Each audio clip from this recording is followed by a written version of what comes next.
उनके दोस्त ने एक आइडिया दिया कि क्यों न सोशल मीडिया पर इस मामले को उठाया जाए और इनाम की घोषणा की जाए।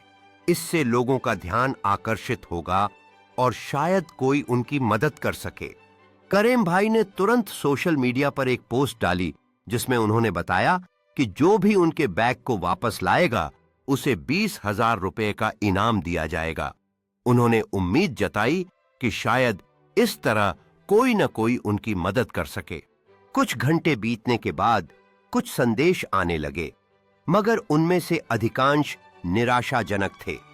अचानक एक अनजान नंबर से एक संदेश आया जिसके बारे में पढ़ते ही उनका दिल तेजी से धड़कने लगा।